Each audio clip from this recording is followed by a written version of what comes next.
तुर्की ने संयुक्त राष्ट्र में कश्मीर का मुद्दा उठाकर भारत को धोखा दिया। तुर्की में पिछले महीने आए भूकंप के बाद भारत के प्रधानमंत्री नरेंद्र मोदी ने उसकी मदद की थी और ऑपरेशन दोस्त चलाया था।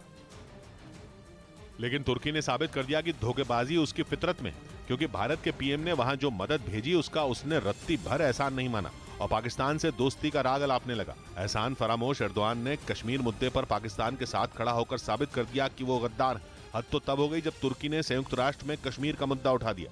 यही नहीं, उसने संयुक्त राष्ट्र में भारत की आलोचना और पाकिस्तान की तारीफ की, जिसके बाद भारत ने तय कर लिया कि वो तुर्की को इस गद्दारी की सजा देगा, क्योंकि पीएम मोदी को तुर्की की दुखती रग पता है और वो दुखती रग है आर्मेनिया और ग्रीस। क्योंकि इन दोनों देशों में तुर्की का हाल पाकिस्तान जैसा है। पिछली बार जब एर्दोआन सरकार ने कश्मीर की बात की थी तो भारत ने ग्रीस का मुद्दा उठाकर उसकी बोलती बंद कर दी थी।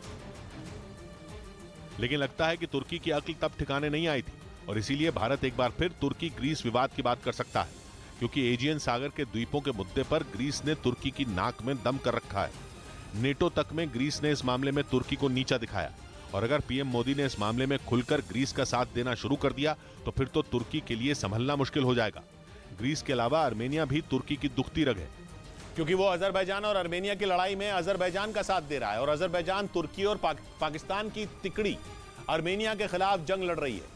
यानी आर्मेनिया को मदद की जरूरत है। उसने भारत से रॉकेट सिस्टम मांगा भी है जिसका नाम पिनाका है और ये 44 सेकंड में 12 मिसाइलें दागने की क्षमता रखता है। ये मिसाइलें करीब 6000 किलोमीटर प्रति घंटा की रफ्तार से दुश्मन पर हमला करती हैं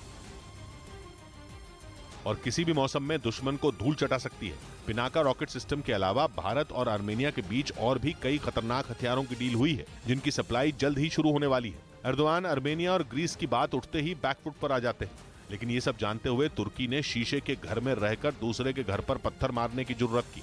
भूकंप में करीब 45,000 लोगों की मौत का मातम मनाने के बाद भी उसकी अकल ठिकाने नहीं आई, क्योंकि उसने मुसीबत के वक्त काम आने वाले भारत और भारत के प्रधानमंत्री की मदद की कदर नहीं की, जिसके बाद धोखेबाज तुर्की की बोलती बंद करने की तैयारी शुरू हो गई। इधर दिल्ली में आश्रम फ्लाईओवर फिर से खुलने से लोगों को ट्रैफिक जैम की समस्या से राहत मिल गई। हालांकि आश्रम फ्लाईओवर अभी सिर्फ कार और मोटरसाइकिल वालों के लिए खोला गया, जो 2 महीनों से बंद पड़ा था। इस फ्लाईओवर के विस्तार से नोएडा, गाजियाबाद और दक्षिण दिल्ली से आने वालों को न सिर्फ ट्रैफिक जैम से छुटकारा मिला, बल्कि अब उनका वक्त भी बचेगा। 6 लेन के इस फ्लाईओवर का उद्घाटन मुख्यमंत्री अरविंद केजरीवाल ने किया। इस बीच चीन ने एक बार फिर अपने लड़ाकू ड्रोन और जंगी जहाजों को ताइवान की सीमा में भेजकर उसे उकसाने की कोशिश की। वो पिछले कई महीनों से ताइवान पर हमला करने की धमकी दे रहा है और पिछले कुछ महीनों में कई बार चीन के सबसे खतरनाक लड़ाकू विमान J-10 ने ताइवान की सीमा में घुसपैठ की। हालांकि इस बार चीन ने इस फाइटर जेट को न भेजकर अपनी सेना के मालवाहक विमान Y-8 को इस काम के लिए उतारा। इसके साथ ही उसने अपने लड़ाकू ड्रोन BZK-005 और कुछ जंगी जहाजों को भी ताइवान की सीमा में भेज दिया, जिसके बाद ताइवान ने अपने एयर डिफेंस सिस्टम को अलर्ट कर दिया।